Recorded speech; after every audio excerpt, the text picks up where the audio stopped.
নমস্কার। কবি শুভ দাশগুপ্তের কবিতা আমি সুভাষ।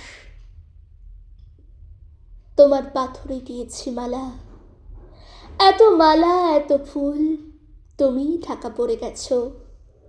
তুমি পাথর না হলে রাগ করতে 56 বছর আগের এক মধ্যরাতে এলগিন রোডের 3 তলার ঘরে আলো জ্বলছিল। চাদর গায়ের এক ছায়ামূর্তি পায়চারি করছিল অবিরাম। বাইরের রাস্তায় ইংরেজ পুলিশের চর সতর্ক সজাগ চোখে দেখছিল।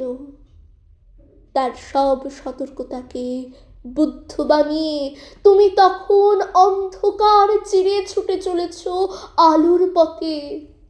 দেশের মানুষ কাকপক্ষী কেউ টের পায়নি। তুমি চলে যাবার পর 56টা শীত, বর্ষা, গ্রীষ্ম উধাও। তুমিও সেই থেকে প্রত্যেক জানুয়ারিতে পৃথিবীর এপারা ওপারা সব মাটিতে তোমার অনুস্বর পায়ের ছাপ, সব রাইফেলে তোমার বুকের বারুদ, সব কুচকাওয়াজে তোমার স্বপ্নের ছন্দ। পরশ পাথরের মতো স্বাধীনতাকে খুঁজেছে তোমার অন্তরে লুকিয়ে থাকা খ্যাপা। তোমার গন্তব্য ছিল স্বাধীনতা, তোমার পথ ছিল স্বাধীনতা, তোমার স্বপ্ন ছিল স্বাধীনতা, তোমার প্রেম ছিল স্বাধীনতা। তুমি রক্ত চেয়েছিলে স্বাধীনতার জন্য, তুমি তাই পাথর। যারা স্বাধীনতার আড়ালে চেয়েছিল গদি, চেয়েছিল সিংহাসন, ইংরেজের ছেড়ে যাওয়া লুটের রাজ্যপাট, তারা রইল সুখে। ভারতবর্ষের টাকায় তাদের সুখ, তোমার নয়। ভারতবর্ষের অফিসে আদালতে তাদের ছবি, তোমার নয়। ভারতবর্ষের সংবিধানে তাদের সই সাবুদ, তোমার নয়। ইংরেজ গরিব মানুষকে পায়ের নিচে রাখত, আমরা বড়লোকদের মাথায় করে রেখেছি। স্মাগলার কিংবা ডাকাতকে জোর হাতে সভাপতির আসনে আহ্বান করেছি।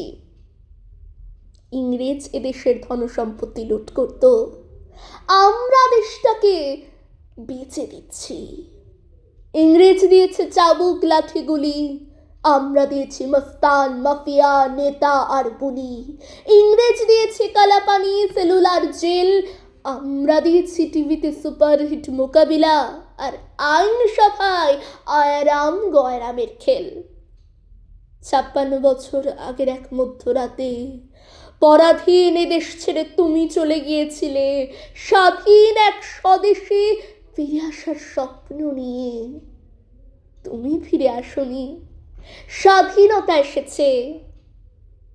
তার কাঁধের ঝুলি ভরে নিয়ে এসেছে ভোট নামক রাজস্বীয় যোগ্য, গণতন্ত্র নামক চিরায়ত মাৎসন্যায়, প্রগতি নামক লোক ঠকানো স্ট্যাটিস্টিক্স, সংহতি নামক বিস্ফোরণের চুরমার, ঐতিহ্য নামক মন্দির মসজিদের ঝগড়া আর সমুদ্র হিমাচল ভরিয়ে দেওয়া ভাষণ ভাষণ আর ভাষণ।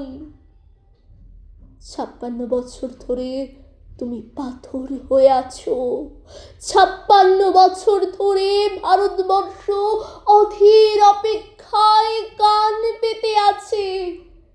এথার তরঙ্গে কবে হঠাৎ শোনা যাবে স্বাধীনতার নিজস্ব কণ্ঠস্বর। আমি সুভাষ বলছি। নমস্কার।